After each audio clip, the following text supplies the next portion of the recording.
Good morning. I'm Jay Clifton Payne. I want to sleep on the hard ground in the comfort of your arms on a pillow of blue bonnets in a blanket made of stars. Oh, it sounds good to me.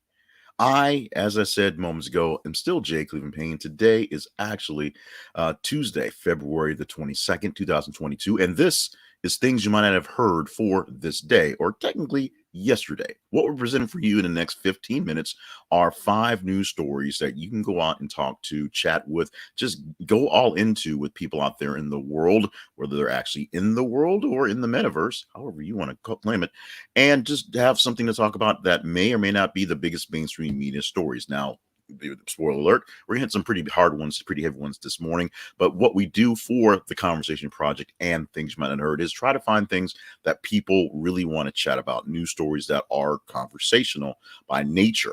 And that is why we pick these stories, and they are vetted by you. We'll explain how that process goes along going forward. If you're loving what you're seeing from us, if you find you've already determined that you've loved us, we've been watching for a while, make sure you like and subscribe to the videos on the sources so you don't miss out on the videos every single morning, Monday through Friday, where Monday we'll go through the whole weekend, and then Tuesday through Friday we'll go through the prior day. So let's get on with a prior day's worth of new stuff, shall we? Yes, I say we shall. Let's go with the first story we have this morning. This is not the most important thing, and we've had conflicting stories that we've dealt with this one. The headline is Donald Trump social media app launches on Apple Store. TheGuardian.com is the source that we eventually had here, but we actually tried to post two or three different versions, and glitches in the matrix kept them out of our feed. What this is all about is the app called Truth Social, and it is his version of the truth and social.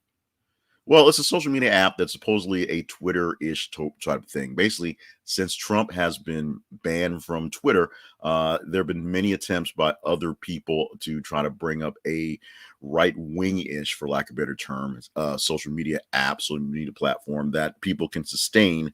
Number one, because they have to be sustained, and Donald Trump would love to be a part of. And one branded by Trump sounds like a great thing, except apparently it's not so great. The launch was fumbled. There was a whole lot of things going on with it. The app is just not apparently very good. And that is that. But the headline, as this one read, is it was launched. It's on the Apple Store. And as far as I can tell, you can still get Truth Social on the Apple Store. Whether we'll start putting our feet on Truth Social, that is pretty much a hard no. We're pretty much not even going to deal with that. Now, a more important story to everyone, as I've been saying for a while, is this one. Russia orders troops into eastern Ukraine. LATimes.com on this one. The headline, a bit leading, a bit misleading, clickbait-ish, if you will, because it was essentially posted on the LA Times' website to pull people into the larger story online, essentially the phone version, so you can see it quickly. Here's what really is happening right now. The Ukraine, bits and pieces of eastern Ukraine, which is controlled by separatists, basically rebels in the country who don't want to be a part of Russia anyway, for whatever reason, and see themselves as Russian, are essentially chunks of Russia for all practical purposes. Putin has no problem with those people because they're going to do things that are going to be pro-Russia, but they don't take up a lot of space. There's a bigger swath of area around where the separatists are that Russia basically just decided to recognize the Articles of Independence from Ukraine. No one knows who wrote these articles or whether they're just solely made up, but Russia is just saying, okay, these places say they're not a part of Ukraine, so we're just going to roll in there and hang out with them and take care of them. Essentially annexing like they did Crimea, trying to annex this part right here. We talked about yesterday how 75% of the troops in Russia are right there at the border ready to rock and roll, and how they are looking for ways to just roll in and make it work, a coup without actually firing any shots. Right now, the United States is looking into talking with Kiev, the capital of Ukraine, seeing whether it must be evacuated, whether they must do some fortifying so don't just roll over the entire country. But Russia is serious about this thing. What exactly the thing in what Ukraine is? Well, they claim Ukraine doesn't exist because technically it never existed. It's a state that was carved out of the Soviet Union. It, in the natural state as the country of Ukraine, never really was a place. So it was a Kabbalization of various places, which is why there's issues with the separatists going back and forth. We will see how this is going to roll on, because this one is not going away anytime soon, no matter what we think is going to happen. Let's move on to something that may not be that important, but trust me, y'all care a lot about it. The Wendy Williams show. It will be officially canceled because the Sherry Shepherd show will premiere in the fall. PerezHilton.com is my source for this one. So I haven't seen anything from any place like Deadline, or hadn't seen it in the process of getting these things out there. But Wendy Williams' show, which has not been hosted by Wendy Williams for maybe 2 years because of her illness, has been supposedly hosted by Sherry Shepherd, is going to basically have a quick change where Sherry Shepherd will be the host of the time slot coming forward. This is not a new thing in the world of these types of shows. When things sort of fizzle out and they switch over, someone takes over for a failing host or a host that left, or a contract decision, and someone has to fill the bill. One of the most famous ones in my head, weirdly enough, is the former Fox After Breakfast, which was hosted by Tom Bergeron of Dance with the Stars fame, and a puppet, which was replaced by the placed by another host in the interim, which turned into a whole nother show, Vicki Lawrence, and turned into a Vicki Lawrence show. It changed from the morning chat show to a sit down talk in front of audience show, eventually, which had whatever life it had there. We know what happened with Family Feud. I'm sorry, not Family Feud, with the show that was hosted by the host of Family Feud, Steve Harvey. That essentially is what is now the Kelly Clarkson show. And I can't exactly remember how Drew Barrymore got her show, but it was a transition from one show the company owned that it turned over. I think that was Mel Robinson's show, to be honest. I can't remember how Mel Robbins show. I can't remember how exactly that came up. Mel Robbins show was canceled and it was placed by something Variety. I think it was Drew Barrymore. So this happens a lot in the industry as the time slots stay, but the shows, just name people change, and whoever's hosting them kind of shift over. We wish the very best to Wendy Williams, who is by all practical purposes, what we hear is doing her best to come back for a comeback. Apparently not coming back to this show anytime soon. Next story, CNN covering Fox News much less since Jeff Zucker firing. Mediaite.com getting this one. This is more of a commentary, more of an observation, but it's something that I noticed because CNN is my go-to of source. CNN, in my opinion, and it is my opinion, is more towards the center, as opposed to MSNBC, who's pretty much saying, yeah, we're liberal, and Fox, who says, yeah, we're crazy, and then all the other ones out there about. CNN does have a more than slightly liberal bent, which does get in the way, but I have fallen in love, for all practical purposes, with the host on CNN more than the host on MSNBC, although there's some in different spots where I do churn to the other, that's being MSNBC as opposed to CNN because of whatever. But most of the, for a personal standpoint, I'm loving CNN. All that is to say that they're not talking much about Fox as they have been since Jeff Zucker was fired. And whether there's less to talk about at Fox, which probably is not the case, or the fact that the actual influence of Zucker was to basically bash the other guys as much as possible to bring in that familiarity, it was not exactly known. We do know that shots have been fired at people who are essentially Zucker's favorites, people that Zucker kind of loved out there, as opposed to some people who were, people were shocked that he was gone. They loved him as a boss. There were some people that were really, really sort of in the inner circle, and those folks are getting a lot of shots, a lot of fire, especially guys like Brian Stetzer, who of course had to, he's supposed to be a media reporter, reporting on all things media, and these things are happening in his house, and he can't talk about them, or he doesn't know them. And no one knows for sure how that rolls. So we're going to see more of CNN talking less about Fox News, because that apparently is the route they're going right now. The route I'm going right now is a quick break to talk about Zenni Optical. If you stop by the website, this is a conversationproject.com. If I say the website properly, this is a conversationproject.com/Zenni. You can get a chance to check out Zenni Optical's glasses. While I take a sip of tea, I've raised my glass and raised my glasses at the same time. Excuse me. Pardon me. No cough button in live video. So Zenni Optical is a great way to get great pairs of glasses. Number one, extremely economical. You can get glasses, some lenses starting as low as $6.95. Really, really cheap, really, really expensive.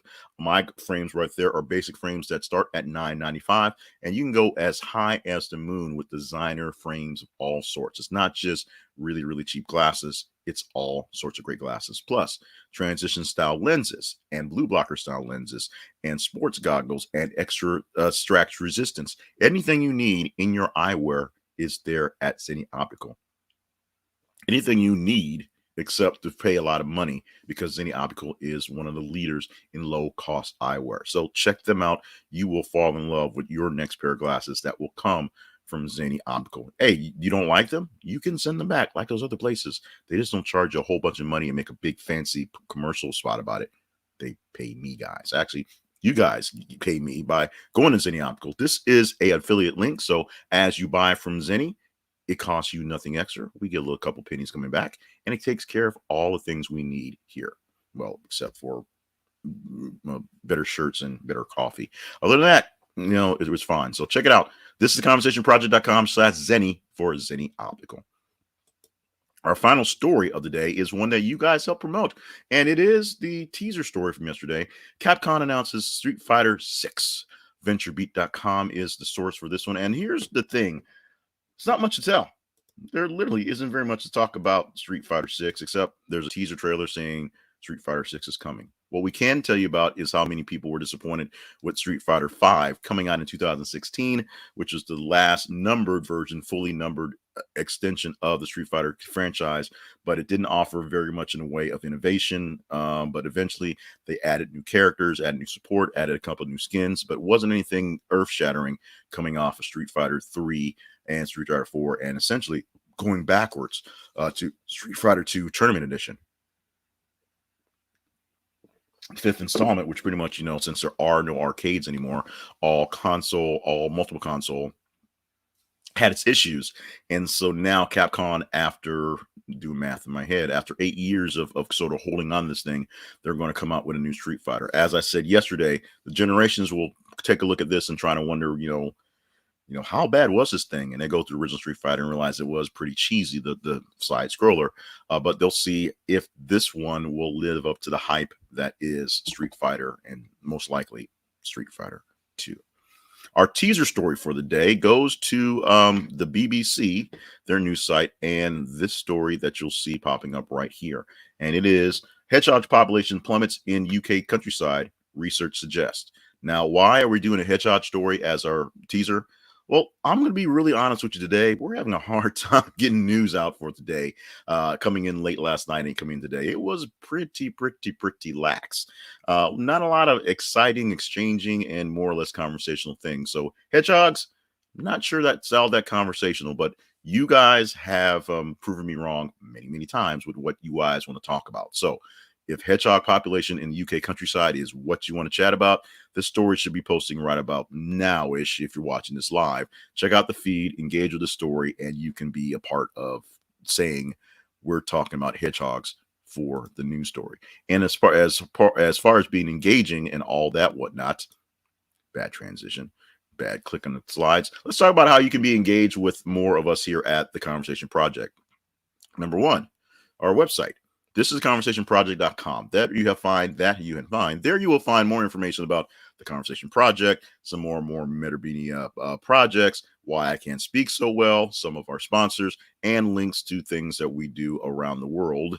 Yes, around the world. This is a global conversation to have better conversations with better conversations around the world. I said around the world 3 times that stuff. This is why I should be scripting this thing out a little bit better. We're trying some new things here, so hopefully you are getting what's going and not getting what's not going.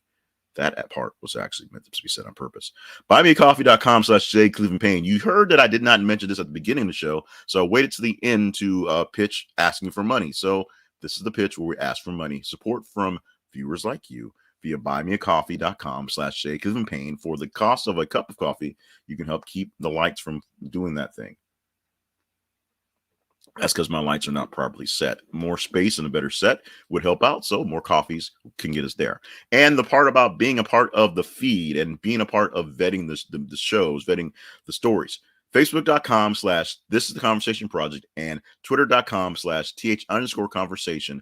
Follow those sites, those links, our social media sites. And as we post things in our news feed, about every 50 minutes, a new news story, you engage with it, like it, love it, hate it, share it. At the end of our time period, which is 5 a.m. Central Time, we pull the numbers from 5 a.m.